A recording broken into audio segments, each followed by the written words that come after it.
रुकिए, बस एक पल के लिए। अभी जो आप कर रहे थे वो रोकिए और मेरी बात सुनिए, क्योंकि जो मैं आज आपसे शेयर करने जा रहा हूँ वो शायद आपने कभी किसी से नहीं सुना होगा।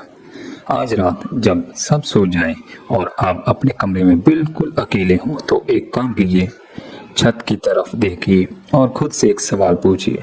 वो इंसान जिसके लिए मैंने सब कुछ छोड़ दिया था, जिसके बिना मुझे लगता था जिंदगी अधूरी है, आज मैं उससे इतना दूर क्यों हूँ?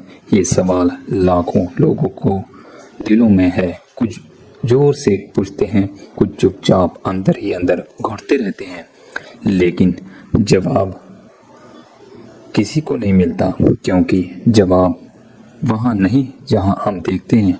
हम थेरेपिस्ट के पास जाते हैं, हम दोस्तों से बात करते हैं, हम खुद को दोष देते हैं या सामने वाले को, लेकिन असली जवाब वो हजारों साल पहले लिखा जा चुका है। आज मैं आपको वही जवाब देने जा रहा हूँ।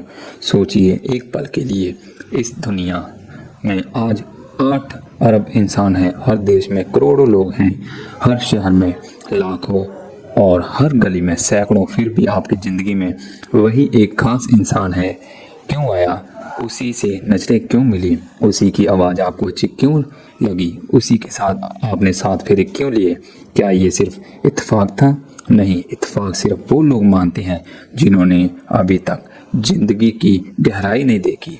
हर मुलाकात के पीछे एक कारण होता है, हर रिश्ते के पीछे एक इतिहास होता है, और इस इतिहास की शुरुआत इस जंग से नहीं हुई जब आप मंडप में बैठे थे, हाथ में हाथ, आंखों में सपने, दिल में उम्मीद। आपको लगा होगा ये मेरी पसंद है, मेरा फैसला, मेरी खुशी। लेकिन अगर मैं आपसे एक कड़वी बात कहूँ, वो फैसला आपका था ही नहीं जिसे आप मेरी मर्जी समझ रहे थे। वो एक पहले से लिखी हुई कहानी थी, एक ऐसी पटकथा जो आपके इस जन्म से भी पहले लिखी जा चुकी थी। आप सोच रहे होंगे ये कैसे हो सकता है? मैंने खुद चुना था। हाँ, आपने चुना था, लेकिन उस चुनाव को वहाँ पहुँचाने वाली शक्ति बहुत पुरानी है। हमारे शास्त्रों ने इसे हजारों साल पहले समझाया है कि गरुड़ पुराण में, कर्म शास्त्र में, और वह सच इतना गहरा है कि एक बार समझ लिया तो आपकी पूरी जिंदगी देखने का नजरिया बदल जाएगा। गरुड़ पुराण कहता है कि विवाह कोई संयोग नहीं है, ये दो आत्माओं का प्रेम से मिलन नहीं, ये दो अधूरे हिसाबों का टकराव है। एक शब्द रिश्नाबद्ध, ऋषनि यानी कर्ज, अनुबंध यानी बंधन मिलाए तो मतलब है वह रिश्ता जो पिछले जन्मों के अधूरे लेन देन से बना है। शास्त्र कहते हैं जब एक आत्मा मृत्यु के बाद इस दुनिया छोड़ती है वह सब कुछ छोड़ जाती है, शरीर, पैसा, रिश्ते, लेकिन एक चीज साथ लेकर जाते हैं, अपने अधूरे कर्म। और जब अगला जन्म होता है वही कर्म नए चेहरे में वापस आते हैं। इसलिए जो इंसान आपका जीवन साथी बना है वह सिर्फ आपकी पसंद नहीं, वह आपके पिछले जन्म का अधूरा हिसाब है। अब आते हैं सबसे जरूरी हिस्से पर। गरुड़ पुराण के अनुसार हर विवाह एक जैसा नहीं होता, हर रिश्ते की एक अलग आत्मिक जड़ होती है, और जब आप ये जान लेंगे तो शायद आप अपने रिश्ते को पहली बार सच में समझ पाएंगे। ध्यान से सुनिए। पहला प्रकार, शत्रु विवाह। ये सबसे आम विवाह है और सबसे दर्दनाक भी। शुरुआत में प्यार होता है, आकर्षण होता है, जुनून होता है। आप सोचते हैं यही वो इंसान है जिसके बिना जी नहीं सकता, लेकिन धीरे धीरे छोटी छोटी बातों पर झगड़े होने लगते हैं, अपमान होने लगता है, ताने मिलने लगते हैं, एक दूसरे से नफरत बढ़ने लगती है।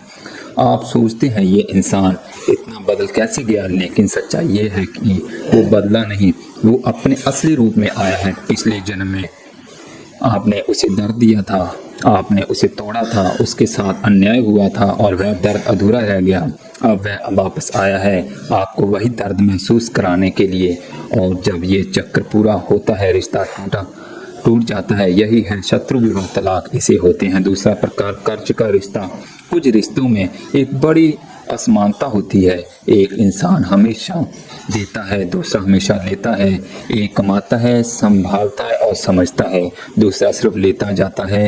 ये भी संयोग नहीं है, पिछले जन्म में अपने लिए था, अब आपको देना है। यही एक आत्मिक लेजर है। जब तक हिसाब बराबर नहीं होता ये इम्बैलेंस चलता रहेगा, और जैसे ही कर्जा पूरा होता है रिश्ता अपने आप खत्म हो जाता है, कभी तलाक से, कभी मृत्यु से, कभी दूरी, लेकिन हिसाब पूरा होता है। तीसरा प्रकार उदासीन विवाह, ये सबसे खामोश रिश्ता है और मेरी नज़र में सबसे दर्दनाक भी। यह कोई झगड़ा नहीं होता, कोई नफरत नहीं, बस खालीपन। दो लोग एक छत के नीचे रहते हैं, खाना साथ खाते हैं, सोते हैं, लेकिन दिल नहीं जुड़ते, बातें नहीं होती, एहसास नहीं होता, जैसे दो अजनबी एक मकान शेयर कर रहे हैं और लोग बाहर से देखते हैं और सोचते हैं इनकी शादी कितनी शांति है, लेकिन अंदर से दोनों अकेले हैं। क्यों?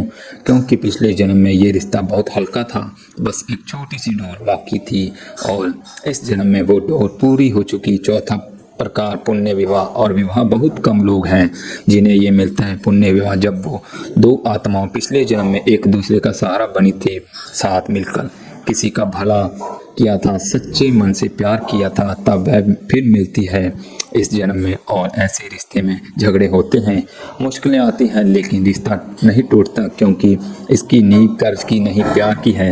ये वह रिश्ता है जिसके बारे में बुजुर्ग कहते थे, यह जोड़ी ऊपर वाले ने बनाई है।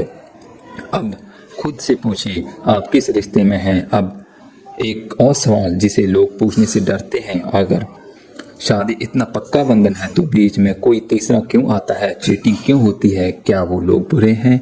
क्या उनमें कोई कमी है, हो सकती है या? लेकिन गरुड़ पुराण इसका एक और जवाब देता है कि कभी कभी हमारा अधूरा रिश्ता किसी और आत्मा से भी होता है।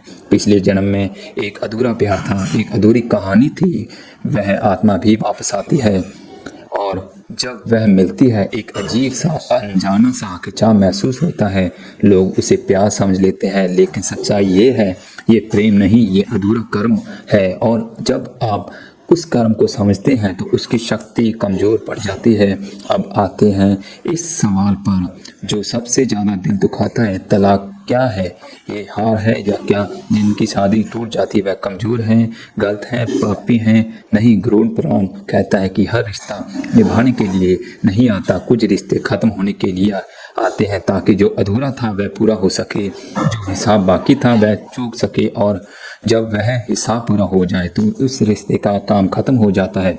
लेकिन और ये बहुत ज़रूरी है, अन्याय सहना धर्म नहीं। अगर कोई रिश्ता आपको तोड़ रहा है, आपको हर रोज़ दर्द दे रहा है, आपकी आत्मा को कुचल रहा है, तो उससे बाहर निकलना भी ज़रूरी है, खुद को बचाना भी धर्म है। और तो अब सवाल यह है कि क्या हम हमेशा इसी चक्कर में फंसे रहेंगे? हर जन्म में वही दर्द, वही रिश्ते, वही हिसाब? नहीं, एक रास्ता है और गरुड़ पुराण वह रास्ता बताता है। दो शब्द, साक्षी भाव प्लस क्षमा। साक्षी भाव यानी देखना बिना जज किए, बिना नफरत के, जो हुआ उसे समझना, ये रिश्ता मुझे क्या सिखाने आया था, ये दर्द मुझे क्या बताना चाहता है। और दूसरा क्षमा, सुनिए ध्यान से, नफरत एक नया कर्म बनाती है, क्षमा उस कर्म से मुक्ति देती है।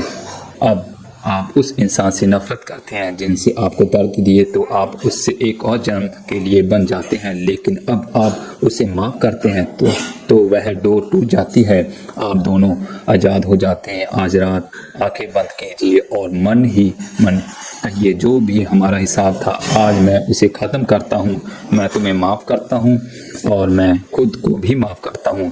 धीरे धीरे आपकी ऊर्जा बदलने लगती है। अगर आप यहाँ तक आए हैं तो शायद ये वीडियो सिर्फ वीडियो नहीं थी, शायद इसने आपके किसी दर्द को छुआ, किसी सवाल का जवाब दिया। तो मैं आपसे एक आखिरी बात कहना चाहता हूँ कि हर रिश्ता निभाने के लिए नहीं आता, कुछ रिश्ते सिखाने के लिए आते हैं। अगर आपकी शादी टूट गई है तो खुद को दोष मत दीजिए, हो सकता है आपने एक पुराना कर्जा चुका दिया हो, एक पुरानी कहानी को अंजाम दे दिया हो और अब आप एक नई शुरुआत के लिए तैयार हो। जिस इंसान को आपको दर्द दिया उसे आज मन ही मन माफ़ कर दीजिए, क्योंकि जिसे आप पकड़ कर बैठे हैं उसी के साथ आप भी बंधे हैं।